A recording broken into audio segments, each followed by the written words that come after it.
Oke, selamat pagi, siang, sore, malam untuk bapak-bapak, ibu-ibu, dan juga mas mbak yang mungkin akan menonton video ini. Perkenalkan, nama saya Yonatan Prajogi, yang kemarin sempat juga melakukan sosialisasi atau video. Saya merupakan seorang mahasiswa psikologi UGM, dan sekarang saya di sini ingin mengerjakan proker saya yang merupakan sosialisasi Inggris untuk tour guide Goa Ngelek. Nah, ini merupakan video kedua dari mungkin ada 3 part dari video yang akan mungkin saya berikan. Jadi untuk sebenarnya materi hari ini, mari kita lanjutkan saja dari yang kemarin.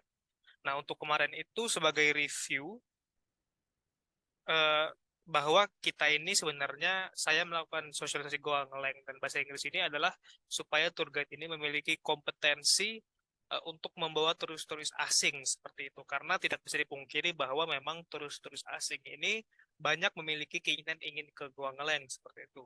Dan prospek turis asing ini akan semakin lama, akan semakin tinggi seperti itu. Maka akan sangat baik jika para tour guide ini memiliki kompetensi bahasa Inggris yang setidaknya memungkinkan mereka untuk berkomunikasi secara singkat atau secara mungkin level dasar seperti itu. Nah, untuk review sebenarnya kemarin di video pertama kita telah membahas soal greetings dan juga small talks atau pembukaan dan obrolan juga rules and safety. Nah, kemarin ini sebenarnya lebih ke arah aplikasi. Nah, untuk dua video selanjutnya maka saya akan jelaskan lebih ke hal yang mendasar dulu seperti itu. Nah, hal ini untuk apa supaya nanti mungkin dari contoh yang sudah diberikan di video sebelumnya, maka Bapak Ibu Mas Mbak ini bisa seperti meracik gitu kalimat sendiri yang telah didapatkan dari video-video berikut ini seperti itu. Nah, karena kita membahas soal Goangleng dan kalau misalnya di video kemarin itu adalah soal aplikasinya, maka mari kita lihat ke level dasarnya dulu seperti itu. Nah, di sini kita melihat ada yang tadi gambar Goangleng seperti itu. Nah, kalau misalnya kita lihat di yang saya lingkarin merah ini, sebenarnya ini itu apa sih gitu kan? Kan gampang kan kita menjawabnya, ini adalah pohon gitu kan, ini adalah daun, ini adalah batu seperti itu kan. Nah, tapi apa yang bisa kita beritahukan kepada para turis ini gitu loh?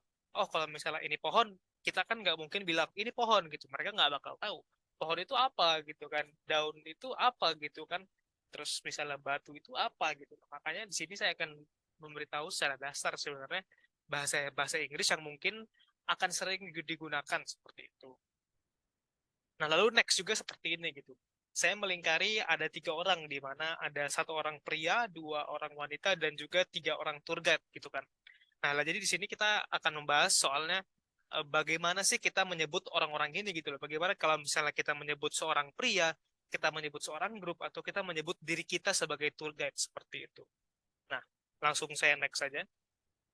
Nah, ini itu apa sih kegunaannya? Ini adalah kegunaan dari video ini adalah apabila nanti jika turis itu mungkin menunjuk atau ingin bertanya kepada para tour guide atau mungkin ingin melihat apa itu atau misalnya saya ingin bertanya seperti itu. Nah, tujuan dari video ini adalah supaya nanti para tour guide itu tidak kebingungan gitu. Tidak kebingungan dalam menjawab gitu loh pertanyaan-pertanyaan dari para turis asing tersebut gitu loh. Atau mungkin tidak usah menjawab seperti itu. Tour guide ini bisa secara aktif menginisiasi pembicaraan seperti misalnya ini adalah batu, ini adalah pohon, atau mungkin ini adalah sebuah jalan yang harus kita lewati seperti itu. Nah, jadi langsung saya next saja. Di mana hari ini kita akan sebenarnya membahas mengenai 2 hal gitu, pronouns dan juga answering, yaitu kata ganti nama seperti misalnya saya, aku, Anda, kalian, mereka, dia, seperti itu, dan juga menjawab gitu. Nah, ini konteksnya akan saya jelaskan selanjutnya, tapi yang akan dibahas juga selanjutnya adalah things dan juga objek atau benda-benda dan objek-objek yang ada di sekitar gua ngeleng seperti itu. Atau mungkin binatang dan sebagainya. Nah, kita next saja. Nah, jadi di sini saya membagi dua gitu, di mana ada yang di garis miring dan ada yang di sebelah kiri dan di sebelah kanan. Di mana kalau misalnya di sebelah kiri itu adalah sebenarnya apa yang kata ganti nama secara aktif gitu loh. Jadi kalau misalnya kita menggunakan misalnya saya adalah seorang tour guide atau saya misalnya Jojo atau misalnya dia adalah tour guide, dia adalah turis. Nah, itu saya berikan di sebelah kiri. Jadi kayak misalnya I, she, he, it, you, we, they gitu kan. This, that. Nah, itu semua saya taruh di sebelah kiri. Jadi di sini Bapak Ibu, Mas Mbak bisa membaca sendiri artinya apa. Kalau misalnya mungkin Mas, Mbak, Bapak Ibu ingin berkata kalau misalnya dia ini adalah tour guide, tapi misalnya wanita gitu. Nah, Di sini kita bisa melihat bahwa dia wanita itu menggunakan kata she seperti itu. Jadi she is a tour guide gitu misalnya, atau kalau misalnya we are a tour guide seperti itu. Kalau misalnya di sebelah kanan ini adalah jika digunakan secara pasif seperti itu.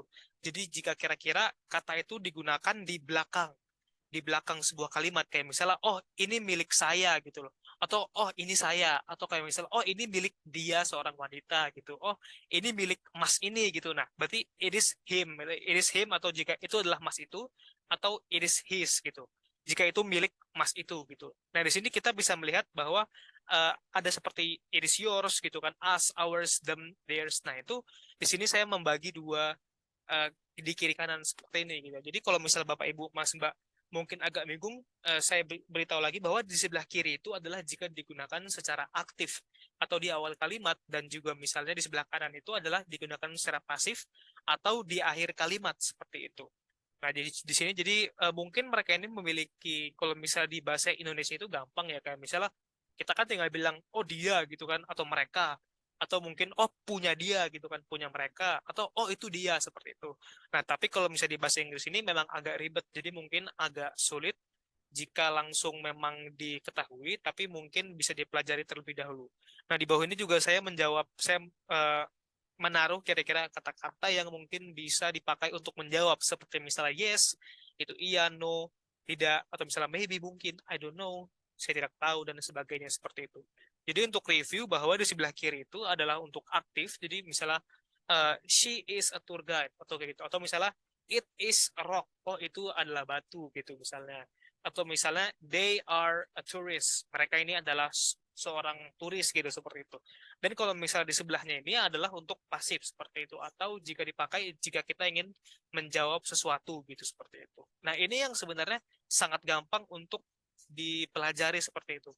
Masih banyak sekali sebenarnya kata ganti nama yang bisa dipelajari, tapi untuk pertemuan kali ini, untuk video kali ini, saya hanya akan menjelaskan sesimpel ini agar bisa dipelajari terlebih dahulu seperti itu.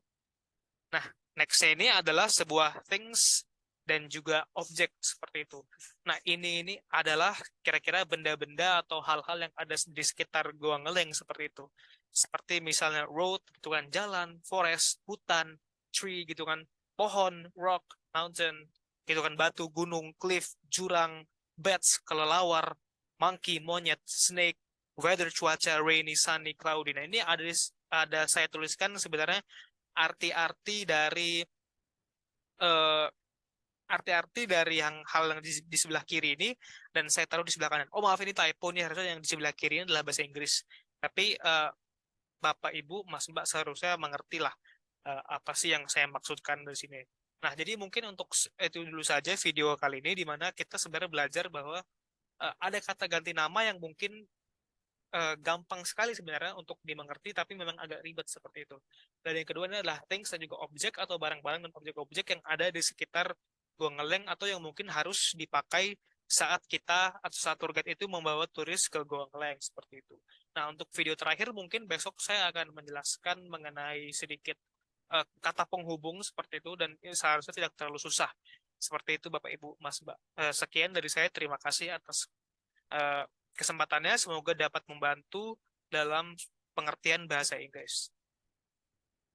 Nah, ini yang kemarin sebenarnya kita sudah bahas seperti itu. Oke, terima kasih.